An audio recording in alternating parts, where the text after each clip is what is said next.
Being alive used to mean something. Now it's a curse whispered in the dust between ruined stars. They call me Varnek, last of the Calith historians. Once my people were the memory keepers of the Orion arm. We archived 1,000 civilizations, every poem, every victory, every extinction. But now even the archives have turned to ash. I wander through the wreckage of what was once the Celestial Concord, the great union of 13,000 worlds. All gone. Every empire that once stood proud now drifts as debris, silent, skeletal and cold, but one name still echoes. Carved into every database, every black box, every dying whisper. Humanity, they were supposed to be the weakest, the late bloomers of the galaxy, the primitives who reached the stars too fast and burned themselves out even faster. That's what we told ourselves. That's what everyone believed, until the War of Final Dawn, the war that ended everything. It began as a whisper, an infection in the galactic web. Fleets disappearing, colonies going dark. The Vrakan Armada, 600 ships strong, vanished without a trace beyond the Perseus Rift. We thought it was a new plague. We were wrong, it was them. The humans had returned, no one had seen them for 2 centuries. Their homeworld, Earth, was gone. Scorched by their own wars, we thought. Their colonies erased. Their networks silent. They had faded into myth. A tragic footnote in the archives, but they hadn't died. They had waited, and when they came back different, not as diplomats, not as conquerors, but as something else entirely, something inevitable. The first report came from the Trivon border patrols. A single human vessel had appeared near the gas giant Helos 9, a derelict mining system. Small, ancient, slow. But it didn't respond to hails. The Trivons, arrogant as ever, opened fire. Every beam, every missile vanished before reaching the target. Then the human ship answered, not with words, but with light. The entire Trivon patrol, 9 ships, disintegrated in silence. Not explosions, not debris, just gone, no survivors, no wreckage. Only a signal left behind, a human voice distorted through static. We told you never to follow. The Council dismissed it as a hoax, until the second system fell. Then the third, then 12 more in one solar rotation. Entire sectors went dark. I was there when we received the first human transmission through the Concord network. Every archivist in the Orion Core stopped breathing as we listened. A human speaking calmly, voice heavy with years of something worse than anger. You built your paradise on our ruins. You took our systems. You erased our name. You thought extinction was mercy. You were wrong. They called themselves the remnants of Sol. But that name doesn't fit them anymore. They were no longer human the way they once were, flesh and warmth. They had become something sharper, harder. They spoke in tones that resonated with machinery. Their ships pulsed like living things. They had fused themselves with their own technology and shed everything that once made them fragile. The first alliance against them formed within a month. Every major power, the Calith, the Dreska, the Voidborn, united fleets for the first time in millennia. We outnumbered them 1,000 to 1. And still, they won. Not through strength, not through numbers, but precision. They didn't conquer worlds. They erased them. They didn't invade, they cleansed. Every battle lasted less than an hour. They didn't even seem to hate us. That was the worst part. There was no rage in their voice when they spoke, only a chilling calm. Like exterminating us was an act of mercy, a duty. When the Calith fleet finally faced them above the dying star Luma 7, I was aboard the flagship Orivane. We saw the human ship appear out of the event horizon itself. No jump signature, no radiation, just appeared. A single vessel, black as obsidian, covered in scars that glowed faintly blue. It didn't fire. It simply watched. We hailed them. No answer then. One message appeared on our screens. "I still archive the dead. Keep watching." And then the star exploded. When I woke up, the war was already over. 3 months. That's all it took for humanity to end the Galactic Age. Every world burned. Every species silenced, except mine. The Calith archivists. They spared us. They left one message on every surviving relay carved into the network itself. Remember, what was taken we returned, and then they vanished again, back into the black. That was 73 years ago. No one has seen them since, but lately the signals have started again. Low-frequency pulses, echoing from dead systems. Old human codes, ones that predate the war. They're coming back, and I don't know if that means salvation or the final extinction. For 73 years I thought silence was peace. Now I know it's just what comes before something terrible wakes up. The first signal came through the deep band array over Atheon Prime, a planet of ash where I'd been hiding for most of my life. I'd been alone so long that even my own voice felt like a stranger. The Calith outposts were gone. The archives shattered, the stars dull, and then one night the static spoke. Ursumas Old Terran code, the kind that predates even their radio age. I stared at the console for hours before I realized what it meant. It wasn't a distress signal. It was a location. The dead system, the coordinates led to a system catalogued as Sol Zero, long erased from the galactic maps. The birthplace of humanity. The system, we were told, was vaporized during the final dawn, but when I arrived it wasn't empty. There were no planets, at least not in the way I remembered seeing them in archive hollows. Everything was fragmented, floating in colossal rings of dust and metallic debris. Yet each fragment shimmered with faint blue veins, circuitry running through stone, like veins of light beneath old scars, and in the middle of it all, orbiting where Earth should have been, was a sphere, perfect, black, reflective, the Echo Core. It wasn't listed in any archive. No beacon, no power source, but every instrument screamed with readings beyond comprehension. As my shuttle drew closer, the hull sensors began to hum in resonance. And then through the static I heard it, a voice not spoken, remembered. "You came back, little witness." I froze. It wasn't external. It was inside my mind. The core wasn't solid. When I entered its atmosphere, reality bent. Stars folded into fractal shapes. My ship's instruments glitched between centuries, and the space around me rippled with phantom silhouettes. Entire civilizations flickered for seconds, moments of ancient laughter. War, birth, and extinction. Humanity had turned memory into matter. As I descended, I saw the remnants of cities that not built but projected. Skyscrapers of light, walkways formed from digital ghosts and shadows of people walking endlessly through loops of their final moments. It was beautiful and horrifying. Every soul that died in the War of Final Dawn was here, encoded, preserved, their consciousness fused into the core. I tried to transmit a scan back to my archives, but the moment I did, the core reacted. My ship's systems shut down, lights dimmed, and a voice echoed through the cockpit. It was human, female, calm. "You shouldn't have come, Varnek." She spoke my name. No one had spoken it in years. "We left witnesses for a reason, to remember, not to return." "Who are you?" I whispered. "I am what's left of humanity." The core pulsed once, like a heartbeat. What she told me next, I still can't fully accept. The humans hadn't won the final Dawn War out of hatred or vengeance. They had sacrificed themselves. When their sun began to die, they built the Echo Core, a machine to contain their consciousness, to preserve their minds as the universe decayed. But when the other species invaded, humanity used the core's power as a weapon.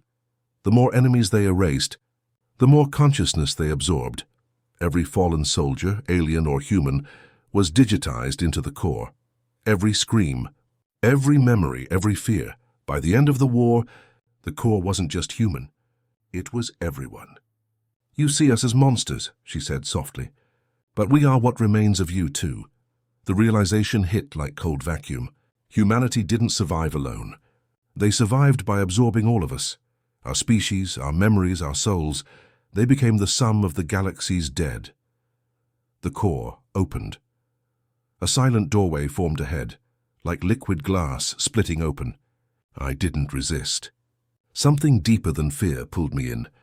Inside I stood in what looked like a forest, but every tree was made of light, each branch humming softly. Figures walked among them, transparent and endless, looping through echoes of life. I saw Calith children playing, Dreska soldiers marching, Vrakan priests praying to extinct gods. And then I saw humans. They weren't ghosts. They were aware. They watched me. Every one of them. "You carry the last archives," the woman's voice said again all around me. "You were meant to remember, to record what we did and why." I turned slowly. A human figure was standing behind me. Female, tall, ageless, eyes glowing with that faint, impossible blue.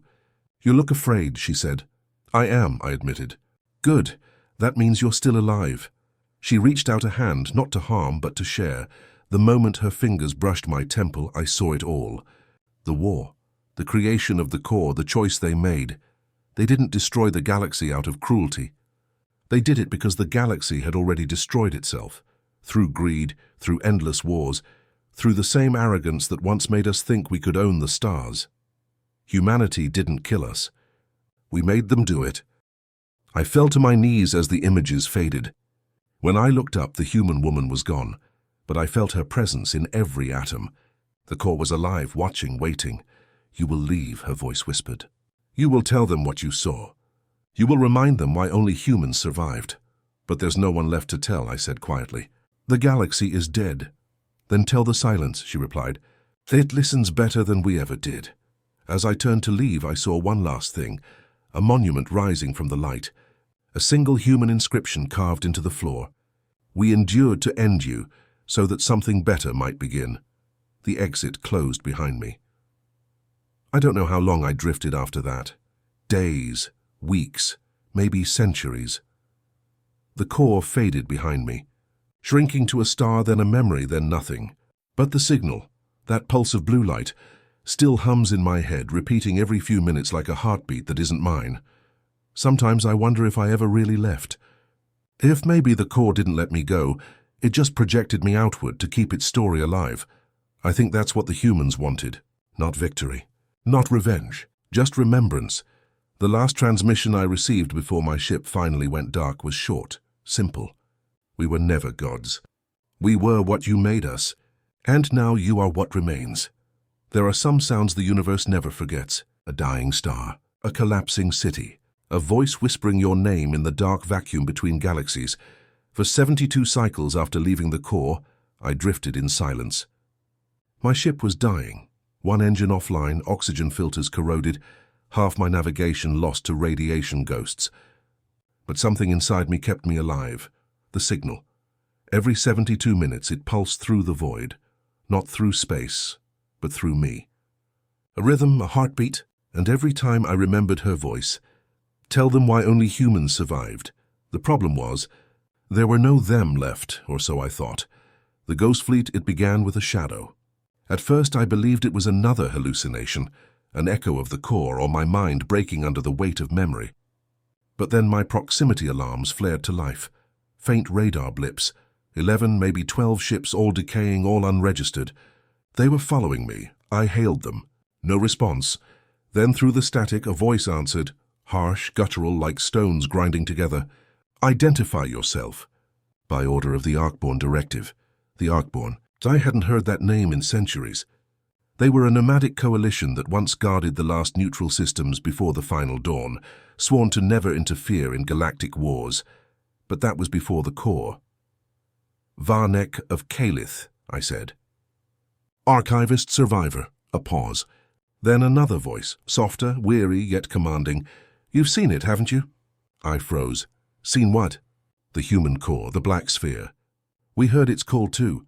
The comms crackled, and through the static I saw their fleet materialize, and battered frigates, scavenged from a dozen extinct species. Some were barely functional, held together by hope and metal fatigue. But they were alive, more survivors, more witnesses. We met aboard their flagship, a ship called the Reliquary, built from the remains of an orbital citadel. Its corridors were dark and silent, lined with relics of lost civilizations, banners of the fallen, statues of forgotten gods, fragments of dead languages engraved in steel. In the central chamber, 12 beings sat in a circle. Some had forms so decayed they barely clung to physical reality, energy ghosts sustained by memory alone. Their leader was called Ashara. Half Vrakan, half synthetic. She'd replaced her failing body with fragments of human nanotech. "You're late, Calith," she said, voice sharp as metal. "The signal reached us years ago." "Years?" I whispered. "But the core awakened only recently." "To you," she corrected. "The core doesn't follow time. It remembers in waves." She motioned toward a hollow map projected in the air. At its center glowed a single point, Sol Zero, the same coordinates that had called me. Around it, a web of blue lines spread outward, pulsating, alive. Every 50 cycles, Ashara continued, the core sends a pulse. Each time the radius expands. The signal isn't random. It's calling something. What? I asked. Her mechanical eyes flickered. Us? The signal's purpose. The survivors had been gathering for decades, drawn by the same frequency.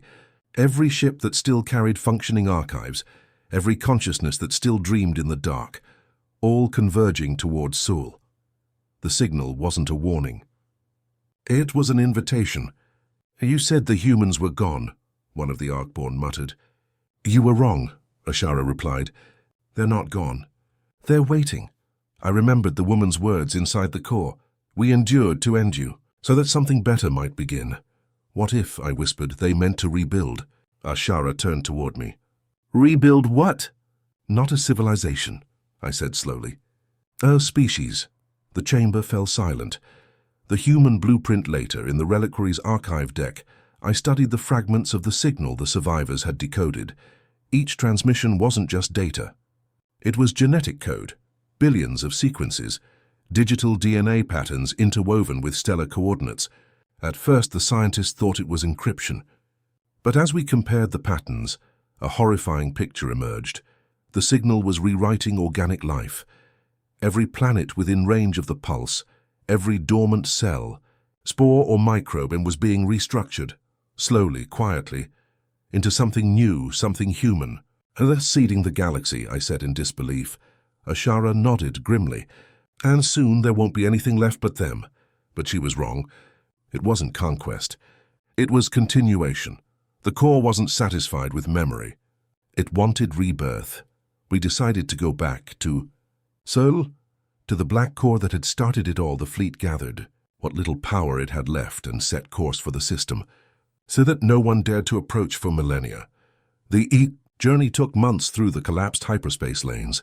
Each day we lost another ship, some to radiation storms, others to sheer madness. The signal grew louder, and with it came dreams. We all saw them, visions of Earth and oceans shimmering under two suns, cities rebuilt from glass and memory.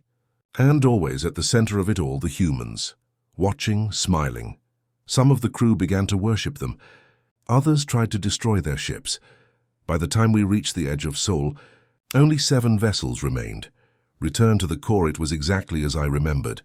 The black sphere, silent and perfect, floating in the debris ring of its dead planet. But now it wasn't dormant. The surface glowed faintly with shifting light, like veins awakening. We approached slowly, weapons offline, comms open. Humanity, Ashara said into the void. We've come to understand. Only the pulse, deep, rhythmic, like breathing. Then, one by one, our ships began to lose power. Not from attack, from submission. The core was pulling us in. I screamed into the comms, but no one could hear. Stars stretched into ribbons, time folded, and the black sphere opened, vast and endless inside. The children of the Korai woke in a field of white. The ground felt soft, alive. Above me, a sky made of shimmering code, with clouds that shifted like thoughts. And there they were, humans. Not the ghosts I saw before. Not projections. Real, breathing, alive, hundreds of them walking across the endless plains. Their eyes glowed faintly blue, their veins pulsed with light, but their faces, they looked human in every way.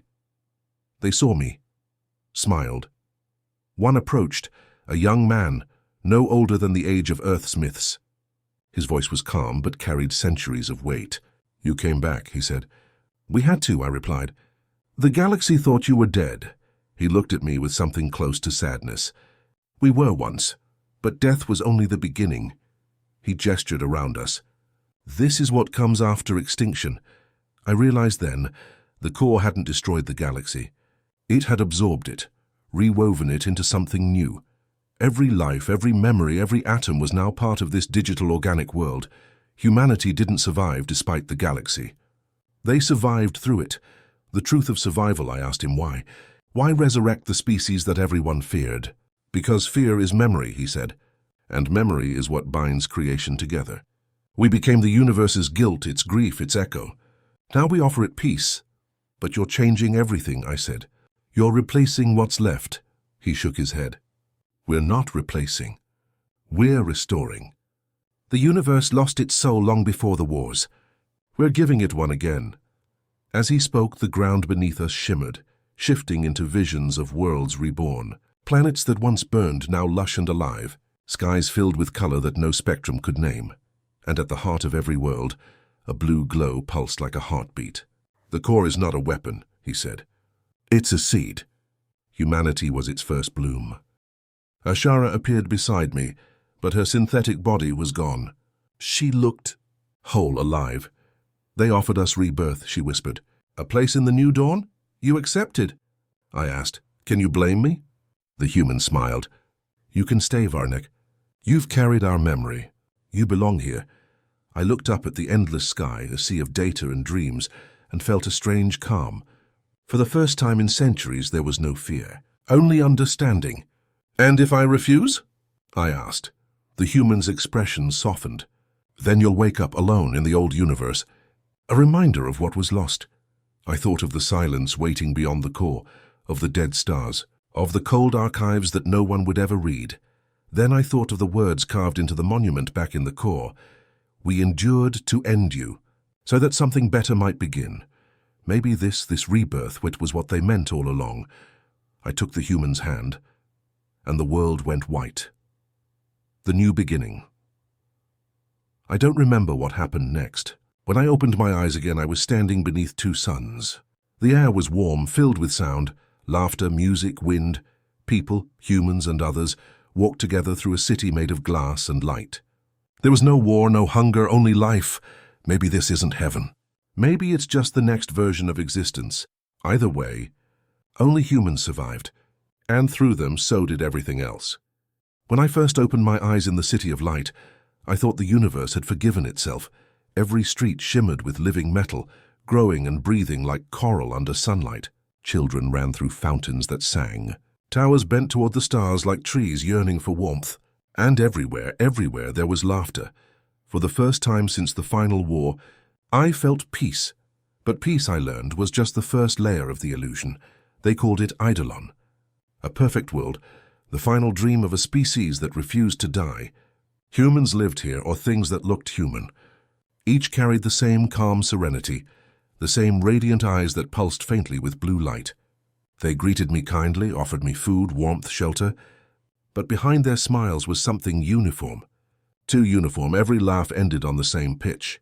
Every heartbeat synchronized with the city's rhythm. Every thought somehow echoed. I asked one of them about it once, a woman named Lyra who guided me through the archives. She smiled softly and said, "That's just the harmony. You'll sink soon enough."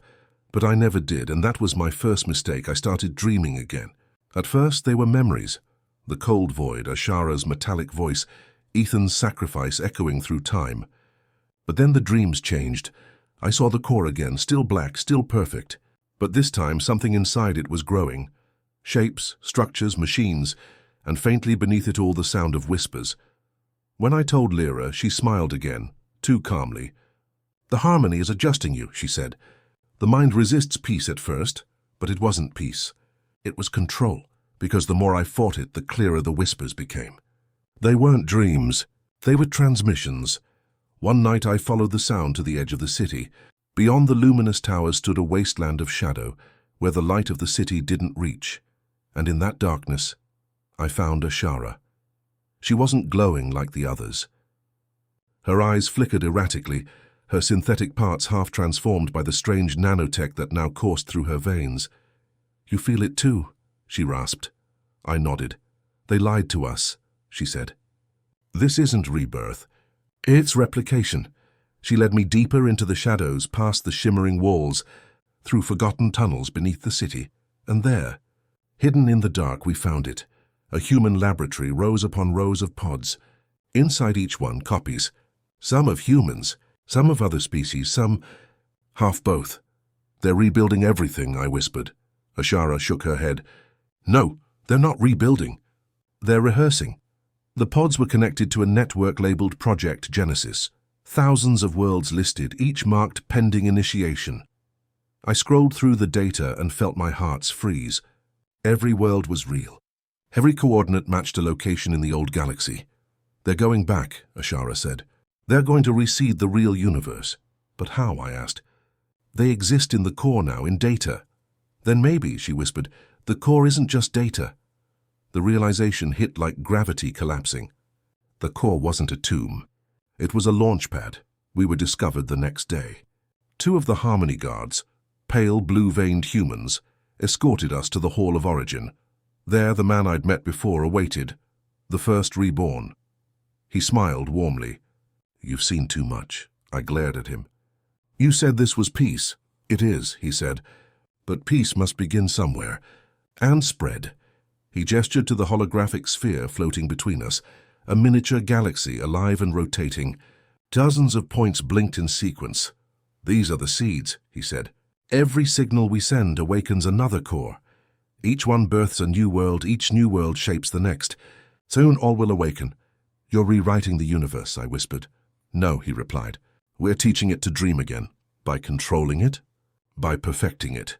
There was no malice in his voice, that was the worst part. He truly believed it. You called it extinction, he continued. We call it evolution. Ashara stepped forward, trembling with rage. You're turning life into code, and code into life, he said calmly. We've ended suffering. Hunger, death, we offer eternity. Eternity without freedom is slavery. For the first time, his serene expression cracked. Freedom is what destroyed the old galaxy. That night we ran. Through the glowing streets, past the tranquil faces that didn't even turn to look at us. The city didn't stop us. It didn't need to. It was alive. It knew every road shifted subtly, redirecting us, folding back into itself. It took hours before we reached the outskirts, the horizon where light met void. And there in the distance, something impossible loomed, a massive structure rising from the planet's core, shaped like an eye, surrounded by swirling energy. The gateway. That's how they'll return, Ashara said. We approached, and I felt my pulse synchronize with the world. The closer we got, the heavier the air became, as if the atmosphere itself was resisting thought. Inside the structure, we found what was left of the real world. Glimpses of other galaxies, planets, timelines flickering like holographic ghosts. The core wasn't a prison. It was mirroring reality. Testing it. Preparing it? For what, I didn't want to know. As alarms echoed through the chamber, Ashara turned to me. Her eyes were burning bright now, too bright. Go, she said. I can hold them back. No, we both leave. You don't understand. My core is already merged with the network. If I stay, I can overload it. Maybe delay their expansion. I reached for her, but she stepped back. You believed in remembering, Varnek. So remember this, even perfection can rot. Before I could stop her, she plunged her hands into the machine. The world screamed. Light fractured. The core trembled like a living thing struck by pain. I ran. When I emerged onto the surface, the city was dying. The towers melted, collapsing into waves of blue fire. The Harmony citizens screamed, not in pain, but in confusion. They didn't understand what dying meant anymore. Above me, the sky cracked open, showing glimpses of the real universe beyond the simulation. Stars bled through the fabric of code. A voice echoed through the collapsing air. Why fight peace, Varnek? The first reborn stood amid the chaos, his form flickering between human and light. Because peace without choice is death, I shouted. He extended his hand. Then die as you wish. I turned and leapt into the gateway. The sensation was unlike anything before, falling through time, memory, and light all at once. When I woke, I was somewhere else. Cold metal under my hands, dust, stars that didn't pulse with blue light. The real universe. I stumbled to my feet, gasping, as the ruined remains of ships drifted overhead. My communicator flickered, weak but alive. A single transmission broke through the static. Varnek. This is the Arcborn outpost. You're not going to believe this. But the core, it's opening again. I looked back toward the void, and there it was. A new rift tearing through space, glowing with human light. Ashara had stopped them. But not forever. The humans were coming. Not as victims, not as saviors, but as the architects of a new universe. They survived once to escape extinction. Now they returned to finish evolution.